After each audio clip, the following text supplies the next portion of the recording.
Hey, Pastor Steve Waldron. I hope you're having a great day or night in Jesus. Thank you so much for being with us. The original Gospels, they're making more new translations of old manuscripts than I can keep up with. Read about this one in just a minute. I just ran across a J.P. Green from 1958. What was it? No, it wasn't the Interlinear, because he does the great Interlinear Bible that's still sold today. But it was the Interlinear translation. But it was 5 translations in one, and one was Codex Vaticanus in English, which I don't think I've ever seen.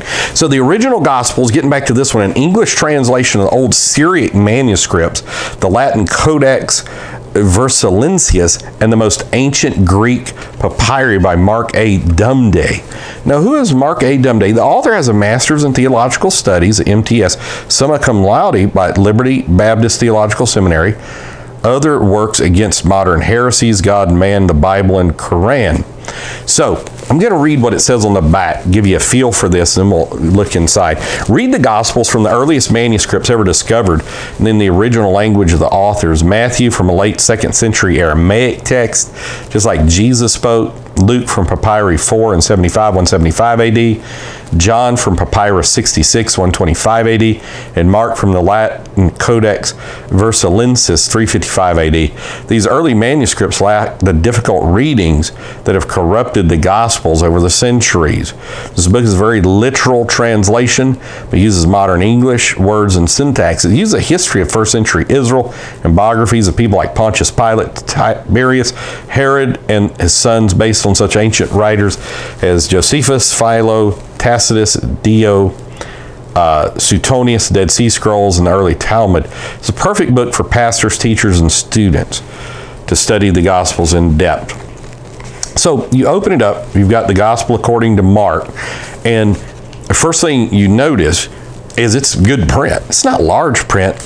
As a matter of fact, I say it's not large print, it may actually qualify as large print, but it's on the shorter edge of large print. But when you get to like Mark 16, it's got to have the long edition by Ariston the Elder. And so then it's got copious notes at the bottom. And to me, that's really what makes this Bible worth it, is the notes at the bottom. Because he says, from the 3rd century Latin Codex Bobensius, this edition preceded Ariston's ending in 16 manuscripts from the hands bounded by the Red Sea Greek uncials L.O.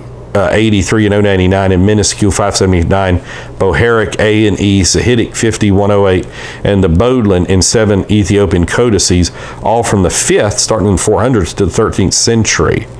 And so then it's going to have like an addition, an Idian meeting from the east to the west, with feared for in the oldest Greek and Syriac manuscripts. Clement of Alexandria, Origen, Tertullian, Cyprian never cited any verse verbatim from any part of the longer endings in their writings. Irenaeus just cited 1619. Ariston was identified by name in Armenian manuscript 229, which is inscribed in 989 AD. So, and I'm going to disagree. I'm going to say the longer ending of Mark obviously is Holy Scripture. Done many videos, done a recent review of an incredible book that's really definitive on that. But I like the notes. I like seeing what other people came from. And so now I'm going to read a little bit like from Luke 21 and let you see. He said it's a very literal translation. So he says, now looking up, he saw the wealthy throwing their gifts into the treasury, but he saw a certain poor widow throwing 2 lepta in there. And he said, truly I tell you that this beggarly widow threw in more than all. For all these threw in gifts out of their surplus, but she, out of her deficiency, threw in all the livelihood that she held. So some of you collect Bibles. Some of you try to collect every English Bible in existence. You may be looking at somebody like that. But I wanted to bring this out, and there's more in here you could go into. We can't really zoom in just because we're having some technical issues. But here's some of his other books. God and Man in the Bible and the Quran, God, Fact or Fiction, the basic arguments for and against the existence of God, on and so forth. So he's got ancient manuscripts in the original language. I mean, he's just got some good information in here. So God bless. We love you. Thanks for being here. Join us daily. Hit the subscribe button, bell notification. Love you. Bye.